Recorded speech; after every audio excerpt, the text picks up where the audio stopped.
सभी आशा वर्कर बहनों को नमस्कार। आप बैठिए, आपके बारे में भी बात करेंगे।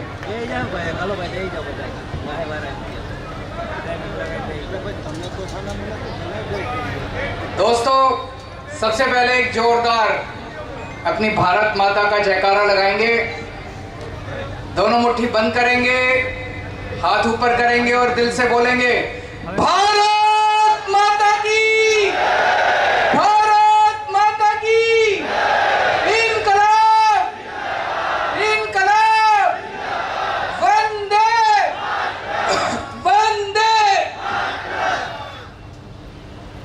आज मैं देख रहा हूं इतनी भारी संख्या में लोग आए हुए हैं, इतनी भारी, पीछे तक सड़क के उस पार भी लोग बहुत सारे बैठे हुए हैं। जो उस पार बैठे हैं उनको भी सबको नमस्कार, सबको मेरा प्रणाम। सबसे पहले साधु संतों की, नरसिंह मेहता की इस पवित्र भूमि को मेरा सादर प्रणाम। मैं अपनी बात शुरू करूं। मेरी जितनी आशा वर्कर बहनें हैं वो बहुत बेचैन हो रही हैं। मैं उन सबको बता दूं, आपके कुछ लोग मेरे से मिलने के लिए आए थे। आपकी सारी मांगे मैंने समझ ली हैं।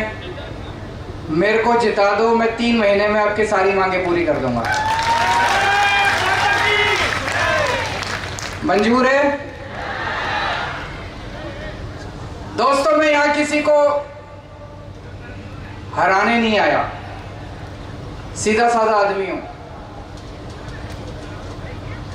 मैं इस पार्टी को, उस पार्टी को, इस नेता को, उस नेता को, मैं किसी को हराने नहीं आया। मैं गुजरात को जिताने के लिए आया हूं। मैं एक एक गुजराती को जिताने के लिए आया हूं। मेरे को राजनीति करनी नहीं आती। मैं एक पढ़ा लिखा आदमी हूं, इंजीनियरिंग की पढ़ाई करी थी, ईमानदार आदमी हूं, देशभक्त आदमी हूं, काम करना आता है। अगर राजनीति चाहिए, गुंडागर्दी चाहिए, भ्रष्टाचार चाहिए, उनके पास चले जाना। अगर आपको अपने बच्चों के लिए स्कूल चाहिए, रोजगार चाहिए, अस्पताल चाहिए, अपनी जितनी आशा वर्कर बहनें हैं इनकी मांग मनवानी है, वीसी वर्कर की मांग मनवानी है, वीसी की जितने ट्रांसपोर्ट कर्मचारी हैं, जितने कई कर्मचारियों से मिला, अगर वो मांगे मनवानी है, मेरे पास आ जाना। मैं आपके सारे काम कर दूंगा। मेरे को काम करना खूब आता है। मैं बहुत शुक्रगुजार हूं गुजरात के लोगों का। इतना प्यार दे रहे हैं, इतना प्यार मिला मुझे, इतना प्यार मिला गुजरात आके। भगवान से प्रार्थना करता हूं, अगर मौका मिला मुझे दिसंबर के महीने में, और अब ऐसा लग रहा है कि कुछ अद्भुत हो रहा है गुजरात के अंदर, अद्भुत हो रहा है। ऐसे लग रहा है जैसे भगवान झाड़ू चला रहा है, ऐसे लग रहा है जैसे भगवान झाड़ू चला रहा है। चारों तरफ ऐसा उत्साह है लोगों का। दिसंबर के महीने में जब नतीजे आएंगे, अगर आप लोगों ने हमें एक मौका दिया 5 साल का, एक मौका, उनको 27 साल दिया आपने, मैं एक मौका मांग रहा हूं आपसे। एक मौका अगर आपने मेरे को 5 साल का दिया, आपके प्यार का एक एक कर्ज, एक एक मैं आपको सारा चुकता कर दूंगा। मैं आपका सारा कर्ज उतार दूंगा। सरकार बनेगी, सबसे पहला काम करेंगे, भ्रष्टाचार खत्म करेंगे। इतना भ्रष्टाचार गुजरात में, ये सारे कह रहे हैं, नेता इनसे पूछ लो। आप अपने किसी एमएलए, किसी नेता के पास चले जाना कोई काम कराने, उसे कहना जी ये काम कर दो, हमारी सड़क टूटी पड़ी है, पानी नहीं आ रहा, बिजली नहीं आ रही है, काम कर दो। क्या कहता है वो? पैसे नहीं है, सरकार घाटे में चल रही है। क्यों सरकार घाटे में चल रही है भाई? मैंने देखा 2.5 लाख करोड़ का बजट है गुजरात सरकार का, 2.5 लाख करोड़ रुपए का। पता नहीं कितना होता है, 2.5 लाख करोड़ का बजट है, और 3.5 लाख करोड़ का कर्जा चढ़ा लिया इन्होंने, कर्जा ले लेके आपके ऊपर। और हर साल, एक साल नहीं, 27 साल से इनकी सरकार है, 27 साल से हर साल 2.5 लाख करोड़ रुपए का बजट है। कहां गया जी इतना पैसा? ये अभी भगवंत मान जी आपको समझा रहे थे, आप सवेरे उठते हो, नहाने के लिए जाते हो, साबुन पे टैक्स, दूध पीते हो, दूध पे टैक्स, कुछ भी खाते हो उस पे टैक्स, हर चीज पे टैक्स लगता है। अरबों खरबों रुपया ये इकट्ठा करते हैं, कहां जाता है ये सारा पैसा? ये सारा इनके स्विस बैंकों में जाता है। एक एक नेता ने 10-10 कोठियां बना रखी है, पता नहीं कितनी बेनामी जमीनें खरीद रखी हैं। एक एक नेता ने इतना पैसा इकट्ठा कर लिया, इतना पैसा इकट्ठा कर लिया, इनकी 7 पीढ़ियां घर बैठ के रोटी खाएंगी, इतना पैसा इन्होंने इकट्ठा कर लिया। और फिर कहते हैं घाटे में चल रहा है। ये बंद करेंगे। दिसंबर के बाद से गुजरात में कोई मंत्री पैसा नहीं खाएगा, दिसंबर के बाद से कोई एमएलए पैसा नहीं खाएगा, दिसंबर के बाद से कोई मुख्यमंत्री पैसा नहीं खाएगा, कोई अफसर को पैसा नहीं खाने देंगे। दोस्तों, एक एक पैसा गुजरात सरकार का आपके ऊपर खर्च किया जाएगा, जनता के ऊपर खर्च किया जाएगा। ये जो सारा पैसा स्विस बैंकों में ले जाते हैं, ये सारा पैसा जो प्रॉपर्टी खरीदते हैं, ये बंद करेंगे। पंजाब के अंदर हमारा अपना एक मंत्री भगवंत मान जी को पता चला, इनका अपना एक मंत्री थोड़ी बहुत गड़बड़ कर रहा था, इन्होंने अपने मंत्री को जेल भेज दिया। कभी सुना है? अपने कैबिनेट मंत्री को इनको पता चला, मीडिया को भी नहीं पता था, विपक्ष को भी नहीं पता था, इन्होंने खुद अपने मंत्री को जेल भेज दिया। इतनी कट्टर ईमानदार पार्टी है ये, इतनी कट्टर ईमानदार पार्टी है। तो आम आदमी पार्टी की सरकार बनेगी, कोई मंत्री को चोरी नहीं करने देंगे, कोई एमएलए को चोरी नहीं करने देंगे, कोई नेता को चोरी, और इन्होंने जितने पुराने चोरी कर रखी है सारा पैसा इनसे वापस लेंगे। गुजरात के एक एक पैसे का हिसाब लेंगे इन लोगों से। पुराने जितने इन्होंने घोटाले कर रखे हैं सारा पैसा वापस लेंगे। दिसंबर के बाद से आपको किसी भी सरकारी दफ्तर में जाओगे, आपको काम कराने के लिए पैसे देने की जरूरत नहीं पड़ेगी, रिश्वत देने की जरूरत नहीं पड़ेगी। ऐसी व्यवस्था करेंगे कि सरकार आपके घर आके आपका काम करके जाएगी, आपको सरकारी दफ्तर में जाके काम कराने की जरूरत नहीं है। दिल्ली में हमने ये लागू कर दिया, गुजरात के अंदर भी लागू करेंगे। कोई, चाहे आपको तहसीलदार के दफ्तर जाना हो, जन्म प्रमाण पत्र बनवाना हो, बिजली का कनेक्शन लेना हो, पानी का कनेक्शन लेना हो, किसी चीज के लिए पैसा देने की जरूरत नहीं पड़ेगी। और अभी तक ये जितने पेपर फूटे हैं, ये ऐसे ही थोड़ी फूटते हैं, कोई ना कोई तो बड़ा नेता शामिल है।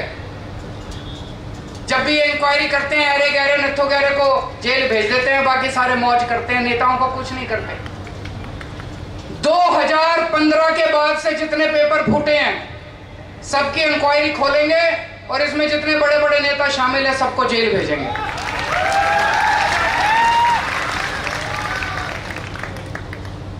और जब 2 साल पहले तलाकी की परीक्षा शुरू होने वाली थी, 25 लाख लोग, 1800 नौकरियां थी ना, 1800 नौकरियों के लिए 25 लाख बच्चों ने नौकरी के लिए अप्लाई करा था, और इन्होंने कैंसिल कर दी। दोस्तों, हमारी सरकार बना दो, दिसंबर में सरकार बनेगी, फरवरी के महीने में आपकी तलाटी की परीक्षा करा दूंगा, सारी भर्तियां करा दूंगा फरवरी में। दूसरी बात, दिल्ली में हमने सबकी बिजली फ्री कर दी। लोग महंगाई से बड़े दुखी थे, इतनी महंगाई हो रही है, इतनी महंगाई हो रही है, घर चलाना मुश्किल हो रहा है। तो हमने एक काम करा जो हमारे बस में था, हमने कहा यार बिजली फ्री कर दो, आदमी को थोड़ा तो राहत मिलेगी। हमने दिल्ली में सबकी बिजली मुफ्त कर दी, पिछला जितना बकाया था सारा माफ कर दिया। किसी के 70,000 रुपए बकाया थे, किसी के 1 लाख रुपए बकाया थे, किसी के 2 लाख बकाया थे, किसी का 3,000 रुपए बिजली का बिल आता था, किसी का, सारे पुराने बकाया माफ कर दिए। बिजली के बिल अब 0 आते हैं दिल्ली के अंदर, 0। भगवंत मान साहब को अभी 6 महीने हुए हैं मुख्यमंत्री बने। 1 जुलाई से पंजाब में भी जनता की बिजली फ्री हो गई,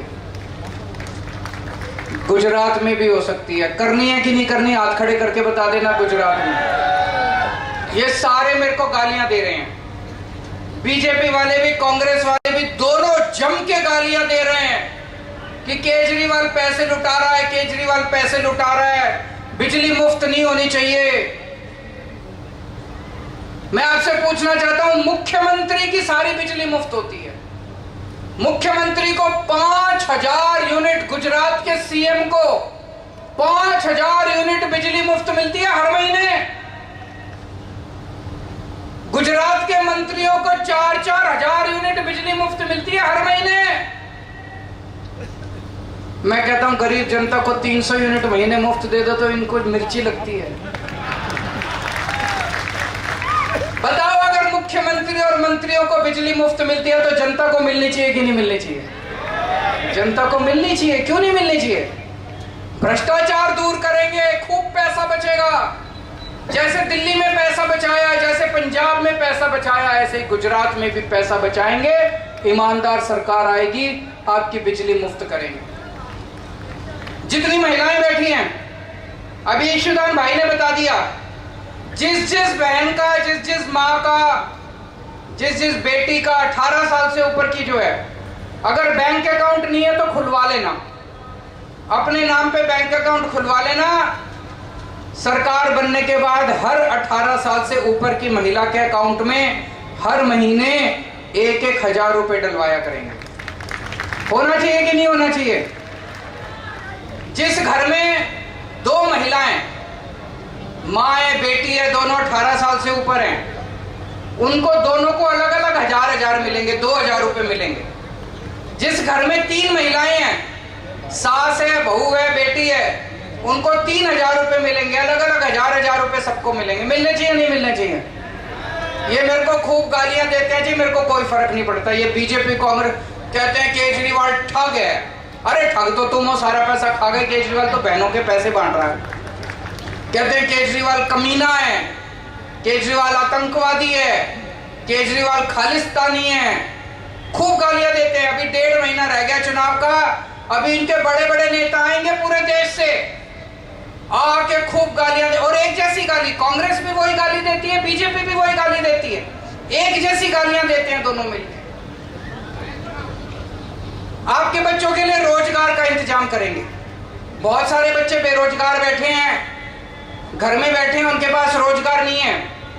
दिल्ली में मैंने 5 साल में 12 लाख बच्चों के लिए रोजगार का इंतजाम किया। 12 लाख बच्चों का मेरे को करना आता है, रोजगार का इंतजाम करना आता है, नीयत भी साफ है। पंजाब में अभी 6 महीने भी नहीं हुए भगवंत मान को सरकार बनाए, 17,000 बच्चों को सरकारी नौकरियां दे दी 6 महीने में। अभी देखना, अभी तो और बहुत बनने वाली। यहाँ पे गुजरात में भी हमने पूरी प्लानिंग करी है। इतने सारे अस्पताल बनाने हमें, इतने सारे सरकारी स्कूल बनाएंगे, इतने सारे मोहल्ला क्लिनिक बनाएंगे। इतना काम करना है, इतना काम करना है। कम से कम 10 लाख सरकारी नौकरियां निकलेंगी गुजरात के अंदर, 10 लाख सरकारी नौकरियां। और जब तक कोई बच्चा बेरोजगार रहेगा, उसके लिए रोजगार का इंतजाम नहीं होगा, उसको 3000 रुपए महीने के हिसाब से हर महीने बेरोजगारी भत्ता मिलेगा, ताकि वो अपना खर्चा पानी चला सके। स्कूल ठीक करेंगे। इन्होंने सरकारी स्कूलों का बेड़ा गर्क कर दिया, इनकी सेटिंग है प्राइवेट स्कूल वालों से।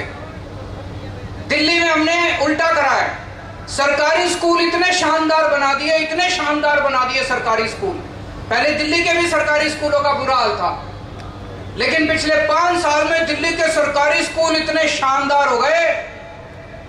अब दिल्ली में मजदूर का बच्चा इंजीनियर बनता है, रिक्शे वाले का बच्चा डॉक्टर बनता है, गरीबों के बच्चे, कारपेंटर का बच्चा, प्लम्बर का बच्चा डॉक्टर, इंजीनियर, वकील, बड़े बड़े लोग बन रहे हैं। आप सोचो, एक गरीब आदमी का बच्चा इंजीनियर बन जाएगा तो उनकी तो गरीबी दूर हो गई, क्योंकि वो बच्चा बाहर निकल के 2 लाख 3 लाख रुपए महीने की तनख्वाह पाएगा।